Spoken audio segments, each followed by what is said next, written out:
우리는 지난 시간에 5번째 나팔 재앙에 대해서 우리가 살펴보았습니다. 우리가 지금 요한계시록의 말씀을 우리가 배우고 있는데, 이 나팔 재앙은 전 3년반에 있을 우리 주님의 재림을 예고하는 그 재앙입니다. 그래서 이 나팔 재앙도 우리가 4부분으로 나눈다 그랬죠. 그래서 첫 번째 나팔에서부터 4번째 나팔은 공동의 재앙이다. 이때는 우리 성도들이나 불신자들이 함께 이 재앙의 고통을 당하게 되지요. 그리고 5번째 나팔, 그리고 오늘 6번째 나팔, 7번째 나팔은 우리 주님이 정하기를 뭐라고 말씀하셨냐면 화의 나팔이다, 그렇게 이야기했습니다. 그래서 첫 번째 화의 나팔은 바로 5번째 나팔 재앙이고요, 2번째 화의 재앙이 바로 6번째 나팔 재앙이 됩니다. 그리고 이 마지막 3번째 화의 재앙이 바로 이 7번째 나팔 재앙입니다. 이 7번째 나팔 재앙은 어떤 재앙이냐면 성도는 휴거하는 재앙이요, 그리고 이 7 나팔이 불려지고 난 이후에는 후 3년 반으로서 이 세상의 불신자들을 그야말로 멸망시켜버리는, 이 지구의 인류의 문명을 초토화시키는 재앙이 바로 7대접 재앙인 것입니다. 그래서 우리 주님께서 이 3번의 화를 예고하시면서 이 화가 불신자들에게 내려지는 재앙이기 때문에 첫 번째, 2번째 이 화를 통해서 마지막 하나님의 심판의 아젠다를 보여주시고, 또 그들로 하여금 회개의 기회를 주는, 정말로 마지막 3번째 화를 받지 않는 그것을 요구하시기 위해서 첫 번째, 2번째 화는 이 하나님께서 이 마지막 3번째 참여하지 말라고 하는 이 불신자들에게 주는 우리 하나님의 사랑의 심판의 재앙의 모습인 것입니다. 그래서 첫 번째 화는 5번째 나팔 재앙을 우리 주님이 불신자들에게 내렸습니다. 그 5번째 나팔 재앙이 뭐라 그랬습니까? 바로 메뚜기 재앙이라고 그랬어요. 이 메뚜기 재앙이 어디서부터 올라온 메뚜기 재앙이에요? 무저갱에서 올라온, 지옥에서 올라온 이 메뚜기 재앙이 사람들을 물어버리는 거예요. 그런데 이 5번째 나팔, 우리 지난 시간에 배웠지만 누구에게는 메뚜기가 물지 않아요? 우리 성도들에게는 메뚜기가 물지 않아요. 물으라고 옷을 이렇게 벗고 있어도 메뚜기가 지나가 버려요. 그러나 불신자는 방호복을 입든지 어떤 옷을 입든지 간에 메뚜기가 와가지고 쥐뜯어서 그 전갈의 침의 독을 사람에게 쏩니다. 그래서 이들이 얼마나 고통스러운지 약이 통하지 않고요, 이때는 어떤 일이 생긴다고요? 죽으려고 자살해도 자살이 되질 않아요. 왜 그렇게 한다 그랬습니까? 이 땅의 사람들에게 지옥의 맛이 어떤 것인지를 하나님이 보여주시는 거예요. 그래서 지옥의 맛을 보고 마지막 너희들, 지옥은 이렇게 너희들이 죽고 싶어도 죽을 수 없고 고통만 있는 곳이기 때문에 이 재앙을 통해서 너희들이 지옥까지 않기를 바라시는 하나님의 어떤 재앙이라고 그랬어요? 사랑의 재앙이라고 지난 시간에 우리가 말씀드렸습니다.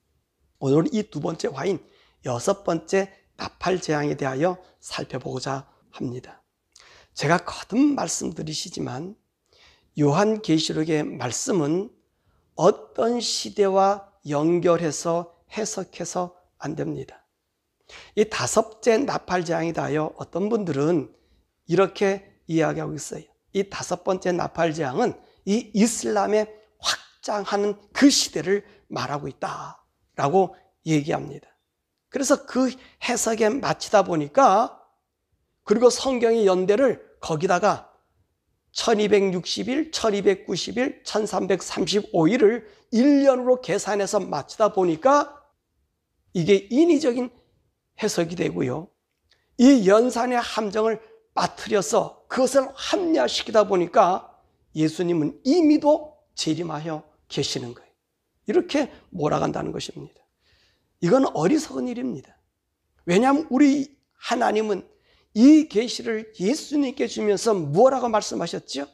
절대로 이 말을 가감하지 말고 그대로 믿으라고 우리 계시록 22장의 마지막 부분에 마지막 아멘 주 예수여 오시옵소서 바로 그 전 문장에 이 말씀을 해주고 계시는 거예요. 그래서 이 계시록의 말씀은 그대로 그 시대에 그대로 나타난다는 것입니다. 그래서 그대로 믿으라는 거예요. 자, 그러면 우리는 이 두 번째 화인 여섯 번째 나팔 재앙에 대하여 알아보도록 하겠습니다. 첫 번째 여섯 번째 나팔을 불 때의 상황입니다. 13절의 말씀입니다. 여섯째 천사가 나팔을 불매 내가 들으니 하나님 앞 금제단 네 뿔에서 한 음성이 나더라. 그렇게 얘기했습니다. 이 금제단은 바로 하나님께 드려지는 제단이고요. 하나님 앞에 있다 그랬습니다. 그러면 이 제단을 총괄하는 사람은 누구겠습니까? 이 땅에서는요, 이 제단을 총괄하는 사람이 대제사장입니다. 그러면 하늘에서는 이 제단을 총괄하시는 분이 누구시겠어요? 우리의 대제사장이신 예수님이십니다. 그렇다면 이 제단 네 뿔에서 한 음성이 났다는 말은 이 제단의 주관자가 말씀하셨다는 사실이겠지요? 그러면 이 제단에서 나는 음성은 누구의 목소리일까요? 바로 우리 예수님의 음성이라는 말씀입니다. 이 여섯 번째 나팔을 부니까 우리 예수님이 명령하시는 것입니다. 뭐라고 명령하시죠? 14절의 말씀 보니까 나팔 가진 여섯째 천사에게 말하기를 금강 유브라데의 결박함 내 천사를 놓아주라 하더라 라고 하는 말씀입니다. 유브라데의 결박한 내 천사를 놓아주라고 한 것입니다. 자, 그러면 이 유브라데라는 곳은 어떤 것입니까? 창세기 11장에 나오는 신할 평지, 이곳에 우리 인간들이 최초의 바벨탑을 쌓은 곳, 바로 이곳이 이 유브라데 지역입니다. 노아 홍수 이후에 세상 문화가 탄생한 곳이 바로 이 유브라데고요. 이곳에서 온 세계 모든 종족이 흩어진 곳이며 아브라함도 이곳에 살다가 하나님의 명령을 받아서 가나안 땅으로 이주하게 되었습니다. 또한 인류의 모든 징조를 가진 바로 예언을 받은 곳도 바로 이곳입니다.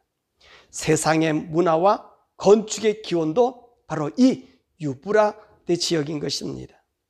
어떤 분들은 이집트 문명이 그 기원이라고 얘기하지만 그러나 이집트 문명도 따지고 보면 이 유브라데 문명보다 뒤에 나타난 문명입니다. 더욱이 바벨로니아 시대는 바벨론 왕 느부갓네살을 통해서 하나님의 인류의 역사 전개를 말씀하셨고 그 종말의 끝을 알려주신 지역도 바로 이 유브라데라고 하는 사실입니다. 그러므로 노아 홍수 이후 이 지구의 역사의 시작과 종결도 이곳 유브라데가 그 중심의 한편에 서 있다고 생각하는 것입니다. 그러면 우리 주님이 뭐라고 말씀하셨다고요? 큰 강 유브라데에 결박한 내 천사를 놓아주어라, 그렇게 말씀하십니다.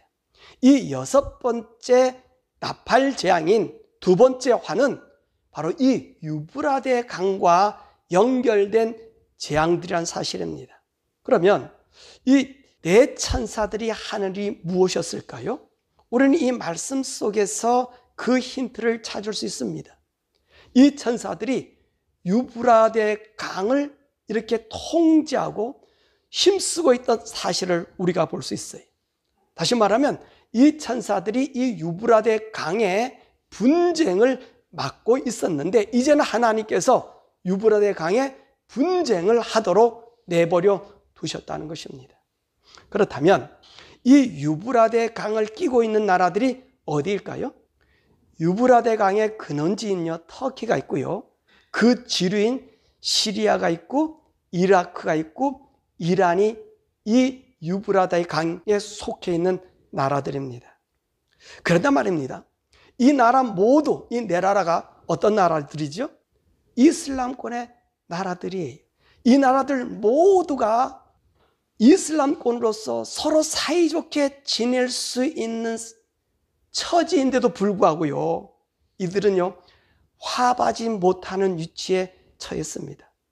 이들 상호 이익에 맞물렸고요, 종파의 이익에 맞물려서 수니파다 시아파다 서로 원수처럼 지냅니다. 이들 대표적인 사람들이 누구냐면 이라크와 이란인 거예요. 수니파와 시아파가 싸움하고 있는 거예요. 더욱이 여기에다가 터키는요 오스만 제국의 부활을 꿈꾸고 있어요. 세상을 향해 표하고 있습니다.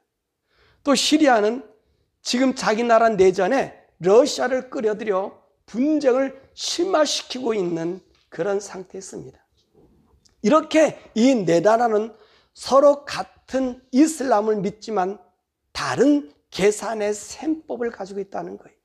그런데 말이에요, 이 최근 들어서 이들의 나라에 이런 셈법보다 더 심각한 문제가 있습니다. 그것은 바로 물의 문제예요. 물의 문제.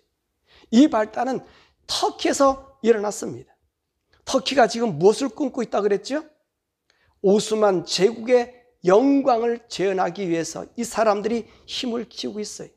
그러다 보니 산업과 식량을 이들이 비축해야 돼요. 그래야만이 오스만 제국의 영향력을 발휘할 수 있단 말입니다.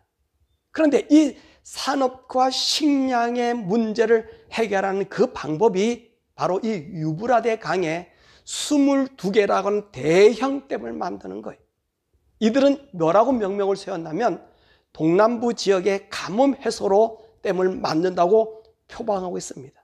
그런데 문제는 이 물들의 지류를 막는 바람에 유브라데를 통하여 물과 농업과 식량을 조달했던 이 나머지 3개 나라가 문제가 생긴 겁니다. 터키가 물을 막으니 물의 양이 적어질 뿐만 아니라 이 물로 터키가 얼마든지 장난을 칠 수 있기 때문에 심각한 문제로 떠오르고 있는 거예요. 그 예를 잘 보여주고 있는 것이 이 중공입니다. 여러분, 인도와 중공에 분쟁이 있잖아요. 근데 이 중공이 어떤 짓을 하고 있냐면 히말라야 발원인 브라마푸트라 강에 댐을 세워서 산사댐의 3배의 전력을 만든다고 하면서 댐을 지금 계속 만들고 있는 거예요. 그런데 이 문제는 이 강의 하류인 인도가 이 댐을 만들면 인도의 물도 부족될 뿐만 아니라 여러 가지 전략적인 문제로 말미암아 이 중공에 의해서 농락당할 일이 생기기 때문에 극렬히 반대하고 싸움을 하고 있는 거예요. 그뿐만 아니에요. 이 중공이라는 이 중국, 동남아의 메콩강 댐을 설치해서요, 미얀마, 라오스, 태국, 캄보디아, 베트남에 이르는 지역의 물을 댐으로 막아버렸어요. 그랬더니 이 지역에 물이 부족이 왔고요, 농사가 없어졌고요, 수천 년 동안 이어왔던 삶의 터전을 황폐화시켜버렸습니다. 이게 현실이에요. 이처럼 이 유브라데 강 지역의 나라들이 이 문제로 인하여 지금 이런 나팔 재앙이 예기한 상황으로 끌려가고 있다는 겁니다. 두 번째로 이 특성이 강한 네 나라의 싸움의 모습을 어떻게 표현했을까요? 15절에서 19절이 아주 자세하게 설명했습니다. 이 전쟁에 동원되는 숫자를 말씀하고 있습니다. 16절에 보니까 마병대 수가 얼마나 그랬습니까? 2만만이니 내가 그들의 수를 들었노라. 그 2만만이라는 얘기는 2만 곱하기 만이라는 얘기예요. 그러니까 2억 명의 군대가 동원된다는 말이지요. 그러면 이 지역에 사는 인구들이 과연 얼마나 될까요? 2020년 기준으로 터키가 8,400만, 이라크가 4,000만, 이란이 8,400만, 시리아가 1,750만 명이 됩니다. 그러니까 이 지역에 사는 사람이 적어도 2억 명은 넘어섰잖아요. 이들이 이 유브라데 강을 중심으로 싸움을 하게 된다는 것입니다. 사실 저는요, 이 전쟁을 중동 전쟁으로 이스라엘과의 싸움으로 생각했었습니다. 그런데 오늘 성경을 다시 보면서 하나님께 이 6번째 나팔 재앙, 2번째 화를 어떻게 보아야 하냐고 참 많이 물어봤습니다. 그리고 나서 이 말씀을 자세히 살펴보고 오늘 이 말씀을 여러분에게 드리는 거예요. 이 네 나라의 싸움은 아이러니하게 같은 이슬람 국가들이 무엇 때문에 싸움을 한다고요? 유브라데 강을 놓고 물의 분쟁을 일어나고 있는 것을 볼 수 있습니다. 두 번째로 이 싸움에 동원된 무기들을 묘사하고 있습니다. 17절에서 19절에 이 싸움된 무기를 마병대라고 말씀하고 있습니다. 이 마병대가 뭐지요? 기마병을 말합니다. 그런데 이 기마병을 표현하기를 말을 탄 사람의 모습을 불빛과 같은 자줏빛, 유황색 가슴 흉패를 두었고요. 달려오는 말들의 머리가 사자머리 같고, 그리고 입에는 불과 연기와 유황을 뿜어져 나오고 있다라고 얘기했습니다. 요한은 이 말들을 이 상황에 이렇게밖에 표현할 수 없어요. 왜냐하면 요한이 알고 있는 이 상황은 먼 미래에 이것을 우리에게 표현해 줄 수 없기 때문에 그렇다는 것입니다. 단지 요한이 그 시대 사람들에게 또 앞으로 나타날 사람들에게 표현해 줄 수 있는 이 표현을 우리에게 얘기해 주는 거예요. 그럼 이 표현을 현대 들어와서는 어때요? 아주 명확해지고 있다는 겁니다. 그럼 이 계시를 더 정확하게, 이 기마병들 정확하게 보려면 언제 이 기마병들의 모습을 볼 수 있어요? 6번째 나팔 재앙, 이 2번째 화가 나타날 그때 가면 더 명확하게 볼 수 있겠지.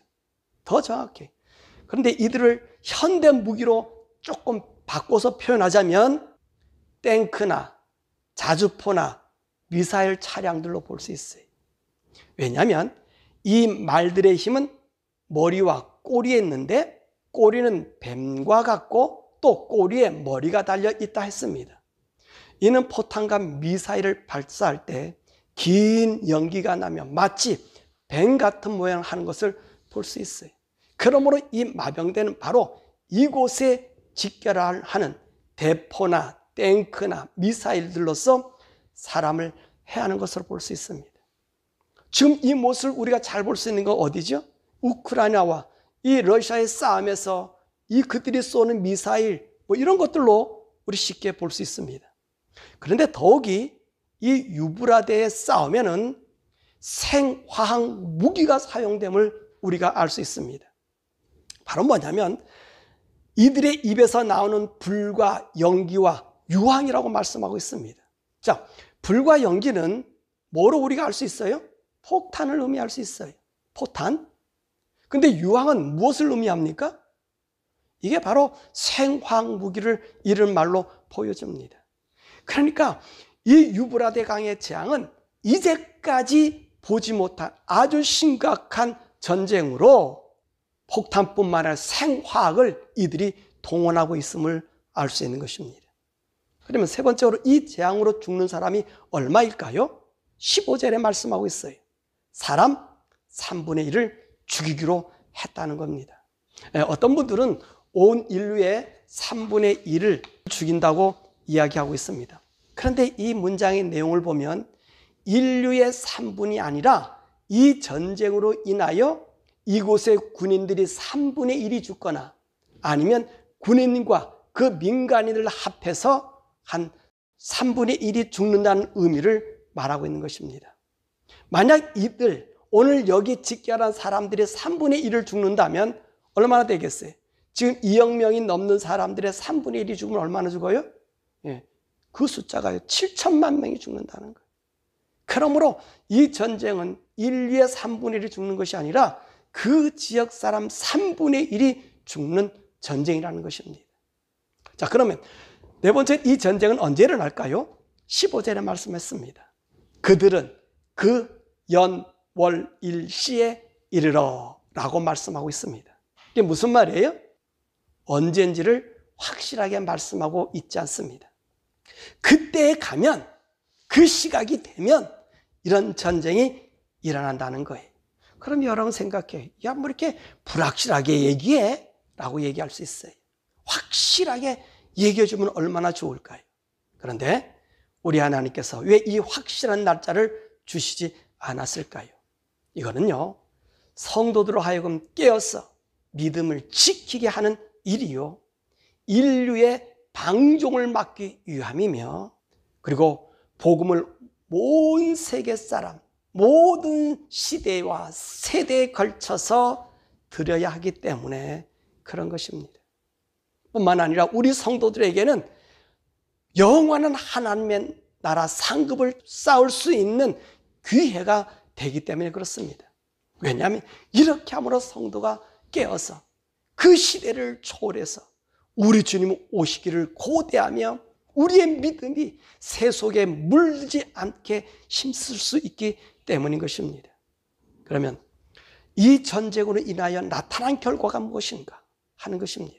그것이 20절에서 21절에 말씀하고 있습니다. 우리 함께 읽어보시겠습니다. 20절, 21절입니다. 20절, 이 재앙에 죽지 않고 남은 사람들은 손으로 행한 일을 회개하지 아니하고 오히려 여러 귀신과 또는 보거나 듣거나 다니거나 하지 못하는 금은동과 목속의 우상에게 절하고 또 그 살인과 복술과 음행과 도둑질을 회개하지 아니하더라. 사실 저는요, 이 부분이 잘 이해가 되지 않아서 계속해서 하나님께 묻고 묵상하고 기도했습니다. 자, 이 유브라데 전쟁은 누구들의 전쟁이라고요? 이슬람권 사람들의 전쟁인데 어떻게 이들이 보거나 듣거나 다스리지도 못하는 금운동 목석 우상에게 절할 수 있냐는 거예요. 예? 절할 수 있는, 이게 의문을 가진 거예요. 왜냐하면 이슬람에서는 알라 외에는 우상에게 절할 수가 없어요. 믿을 수가 없기 때문에 그렇습니다. 그래서 제가 이 문제에 고민한 거예요. 왜 갑자기 이 문제가 튀어나왔습니까? 그래서 제가 기도하고 다시 말씀 보고 그러면서 주신 말씀이 제가 너무 지엽적인 것에 얽매였다는 거예요. 전체 그림을 보지 못했다는 거예요. 무슨 말이냐고 하면 지금 하나님께서 나팔 재앙을 내리고 계시는 중입니다. 이 부분은 바로 온 세계 사람들에게 나타나는 현상이라는 거지. 하나님께서 6번째 나팔 이런 재앙을 보여주셨음에도 불구하고 온 세계 사람들은 회개하고 하나님 앞에 돌아오지 않는다는 거예요. 그래서 그들은 오히려 살인과 복술과 음행과 도둑질을 회개하지 않는다는 사실입니다. 하나님 왜 이런 화를 내리신다고 하셨죠?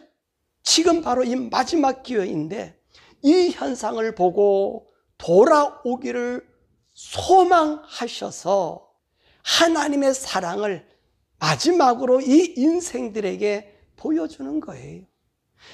우리에게 내리는 재앙은 여러분, 하나님은 하나님의 구원 속으로 우리에게 들어오기를 원하셔서 이 재앙을 내리는 것입니다. 그런데 인생들은요, 하나님과 반대 방향으로 간다는 것입니다. 보고도 믿지 않습니다. 경험하고도 돌이키지 않습니다. 오히려 더 허망한 것을 찾아 헤매는 안타까운 인생들입니다. 왜 그럴까요? 인간들이 들어야 할 것을 듣지 않고 믿어야 할 것을 믿지 아니하므로 그 마음과 영이 하나님을 떠나 있기 때문인 것입니다. 그래서 이들은 자신이 원하는 것, 자신들이 믿고 싶은 것에 달려가서 보거나 듣거나 서지도 못한 우상을 만들어 자기가 믿고 싶은 것, 듣고 싶은 것만 믿게 된다는 것입니다. 여러분, 이런 현상은요, 이스라엘 역사 속에서도 이미도 우리에게 보여주었어요. 그 하나님을 섬긴다고 하는 그 이스라엘 사람들, 하나님 앞에 묻기보다는요, 이방의 신접한 여인을 찾아가서 장래의 일을 묻지 않나. 하나님의 영광스러운 전이 그 앞에 급빛 찬란하게 서져 있으나 그 앞에 5만 가지 우상들을 세워놓지 않나. 이게 누가 그랬어요? 솔로몬이 그런 거예요. 솔로몬. 자기보다 힘이 세다고 달려가서 경배하고요, 달려가서 금을 갖다 바치고 성전 기물을 갖다 주고서요, 그 이방 신전에 가서 절할 뿐만 아니라 그 이방 신전의 제단을 그려가지고 자기가 예루살렘에 도착하기 전에 그 제단을 만들어 가지고 절하는 친구가 있었어요. 그런 왕이 있었단 말이에요. 이런 인생들인데 어떻게 하나님께 돌아오겠습니까? 그래서 우리 하나님은요, 우리의 믿음을 온전하기 위해서 이 재앙을 내리시는 것입니다. 비록 이방인이 그렇다 치더라도 적어도 예수 이름을 부르고 교회 나와서 예배 드리는 소위 교인이란 사람도 구원하기를 원하시는 하나님의 사랑의 노력인 것입니다. 말씀을 맺죠. 우리는 6번째 나팔 재앙, 그 재앙인 2번째 화이다에 배웠습니다. 이제는 우리의 믿음을 굳건히 해야 될 시기가 이렇습니다. 마태복음 24장에 예수님께서 이제 재난의 시작이라고 말씀하신 분이 있습니다. 그 부분이 바로 시작되었다고 볼 수 있습니다. 이 기후가 그렇고요, 끊임없이 지진이 나고요, 모든 나라들은 전쟁을 향해서 전쟁 준비를 갖추고 그 힘을 기르려고 무단히 애쓰고 있습니다. 이 사회적인 분위기는요, 진리보다 비진리가 진리로 받아지고 있는 세대가 되었고요, 더욱이 하나님을 무시하고 하나님을 조롱하는 일을 최고로 여기는 시대에 지금 우리가 살고 있습니다. 왜 하나님께서 6번째 나팔재앙, 소위 2번째 화라고 말한 유브라데 강의 전쟁 시기를 비밀로 두셨냐고 했나요? 이것은 모든 인류의 마지막 사인으로 남겨놓으신 것입니다. 이들 전쟁이 일어나면 곧 우리 예수님이 재림하시는 그 표시인 것입니다. 더 이상 이 땅에는요, 하나님의 자비로운 사랑이 있을 수 없습니다. 그런데 문제는 예수님을 믿는다는 성도들입니다. 이런 재난과 이 사인을 보면서 수많은 교인들은 믿음의 길을 떠나서 불신자들처럼 동서남북으로 쫓아다니며 우상을 섬기게 될 것입니다. 또 왜 그럴까요? 왜 성도들이, 불신자는 그렇다 해도 왜 성도들이라고 하는 사람들, 교인이라고 하는 사람들이 그럴까요? 우리의 믿음이 원시적, 원초적인 믿음이 아닌 사단이 만들어 놓은 사회적, 변질된 믿음을 바른 믿음이라고 지금 배우고 있고 살아가고 있기 때문인 것입니다. 이제는 복음의 원래 모습으로 돌아가야 합니다. 초대교회의 그 믿음, 오직 하나님만이 유일한 하나님이시며 예수님만이 우리의 구주시고 성령님으로 세상과 구별된 삶을 살아서 이 세상 사조에 물들지 않고 오직 하나님 말씀대로 살고, 그래서 그 하나님이 우리를 보호하시는 능력을 체험하시면서 살아야 합니다.